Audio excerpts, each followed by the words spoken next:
Young Thug slash YSL trial. There's a lot of stuff that has been happening over the months and months and months and months and months that this trial has been going on. But the latest thing we felt was worth discussing. And so there is an artist named YSL Woody.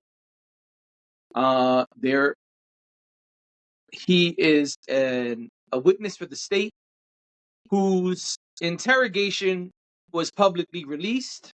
Yep. He told them during his interrogation he was willing to fully cooperate if he was given his phone call and his freedom. I'm paraphrasing, by the way. This is not an exact quote, but Yep. he said that he would get them to he would lead them to a murder that was happening the same day of the interrogation. He would lead them to the person who was going to commit the murder, and he would fully cooperate. And so because of that, he was given immunity based on his testimony, which he gave a written statement for that day. Yep. So it's time for him to come and testify last Friday. Mm-hmm. And as opposed to testifying, he invokes his Fifth Amendment rights. And so he was held in contempt over the weekend. And it was said that Monday, we will continue basically bully tactics to see, all right, you don't want to talk? Well, let's see if you sit there in contempt for the weekend, how you'll feel on Monday. And then Monday came. Mm-hmm. Okay. What happened? I said something wrong? No, go ahead. Oh. Because I'm going to be honest, and maybe this is poor taste, but some of this is funny. And some of the witnesses that they've been calling to the stand and the way they've been answering, some of it is just funny. But please carry on. Oh. Well, that's why I said it's a circus. It's Yeah. a comical event. It's madness, but Because it is also current events. So because this is the guy who they asked him how old he was, and he said grown. yeah, he did that. He's fucking around because he wanted to not testify. Right. I get that, but watching that is funny. I'm not gonna lie. Watching that, I was like, excuse me, what? Yeah, What did he it's just say? ridiculous. Yeah, it's nonsensical. Yeah. So Monday comes. Mm-hmm. He is now supposed to testify and is ready to testify allegedly. Mm-hmm. And the lawyer for Young Thug says, well, before that happens, again, I'm paraphrasing. Uh-huh. He says that he got wind of a meeting that happened over the weekend, a secret meeting where multiple people basically harassed and coerced the witness. Basically, the stuff you see on TV and in movies that, they went over the weekend and made sure that they convinced this man to testify. Yep, they did. And that, that's not okay. That's not legal. They had access to the witness without the defense being aware or being there. He quotes things that were supposedly said in the meeting. But the judge doesn't care about any of that. The judge just keeps asking him, how do you know about this meeting? And he's not saying how he knows. Instead, he's quoting things that were said and making the point that, y'all were not supposed to do this. Anything that happens with the witness, we're supposed to have knowledge of. We're supposed to be privy to. And expresses his frustration with the court. And he was held in contempt and sentenced to spend however many weekends in jail. And so I think he it's a said he's total going of to. 20 weekends in jail. Oh, okay. I Or couldn't remember. no. It's a total of 10 weekends in jail, 20 days. 20 days. Got A total of 20 days in jail, but it would be 10 weekends. Okay. So he says he's going to appeal. But if he requests, if he loses his appeal, he says the only way he would be able to continue the trial is if he spends those weekends with Young Thug so they can continue to work on their defense. Yes. And so the judge says, oh yeah, man, whatever, whatever whatever you want. I don't care. That's fine. And so again, I'm paraphrasing. Yeah, And that's what happened. and so that's the dealio. That is the latest. I don't know if this happened before or after, but he did ask for a mistrial. Um, Oh, I'm assuming this is after he was held in contempt I didn't and see anything about that. and he was sentenced. He asked the judge, um, he basically said, "I know you're not going to declare a mistrial, but I'm making a motion for a mistrial because you're taking me out of the proceedings and you're not and you're giving by holding me in contempt, you're, and this might have been maybe before he was sentenced, but he said, you're holding me in contempt, and that means that you're taking me away from the case, and you're also taking away the young thug's right to um choose counsel, because young thug wants him to be his lawyer. So if the judge is taking the lawyer out of the equation, in turn, he's taking away Young Thug's right to have the lawyer that he wants. That was, and so he asked him to declare it. He didn't. The judge immediately denied it, but he did ask for it. So I feel like that's worth saying as well. Oh, it says several. So this is according to Fox, Fox 5 Atlanta. It says after Steele learned about the conversation, he made a motion for a mistrial. Yeah. Uh, Judge Glanville repeatedly demanded to know how he found out, but Steele refused to reveal his source. Several other attorneys also moved for a mistrial, but Glanville denied all motions.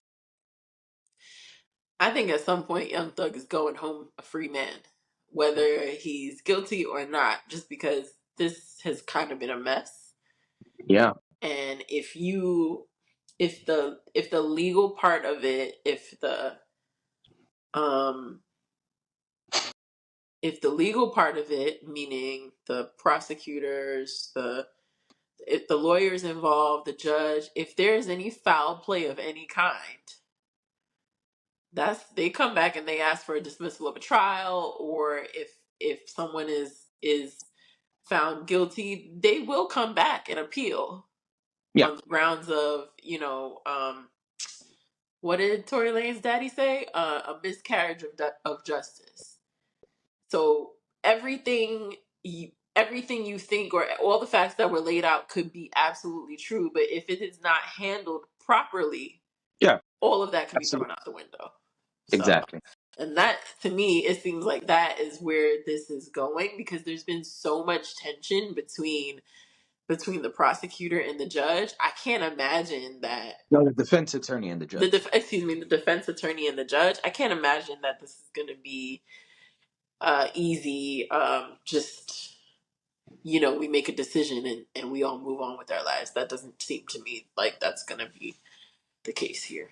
But Right, and the judge himself has admitted that he probably should have recused himself, but refuses to do so. So yeah, I don't know what's gonna happen with this initial trial, but I do think there will be an appeal for dismissal, uh, because it doesn't make sense to a lot of the things. It doesn't make sense that a lot of the things have been allowed.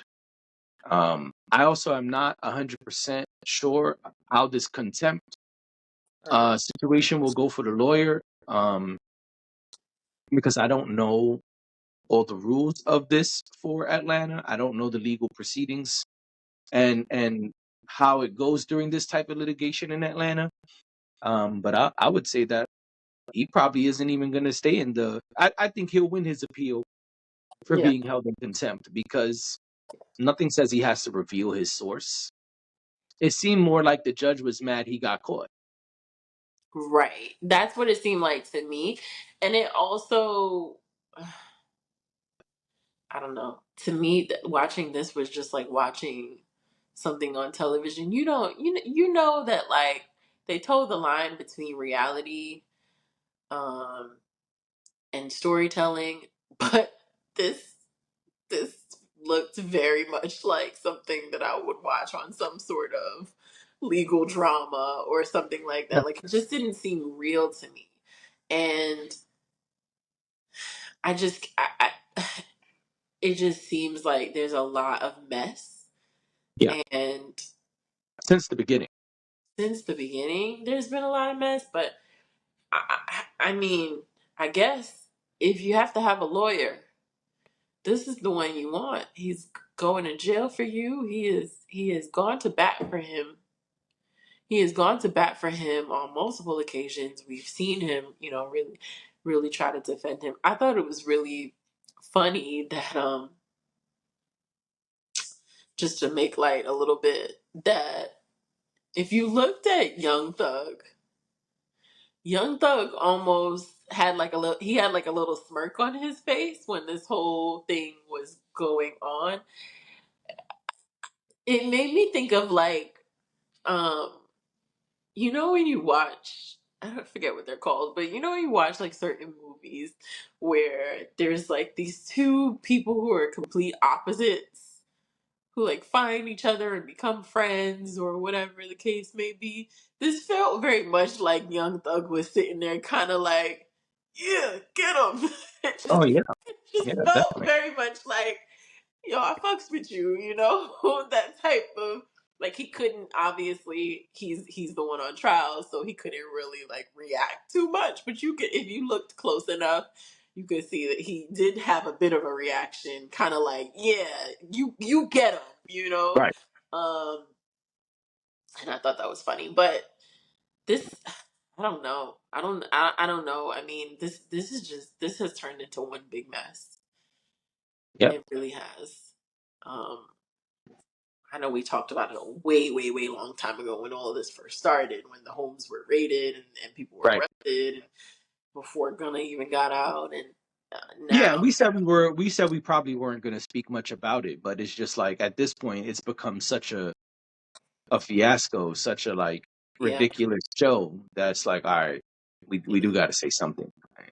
yeah. This very much feels like one of those things where it's like, y'all might just have to let him go. Just at this point, let him go. Y'all want to get him on some other charges, or y'all want to restart the process in some way, like. But all of this is a mess, and Yeah. I don't know. So I'm not a law person. I had that one LSAT book that my dad bought me, but I never actually took the LSAT. So, Got um, it. yeah, he's still crying about that, but he'll be fine. Oof. He'll be, yeah, he's fine. It came up the other day. It came up recently.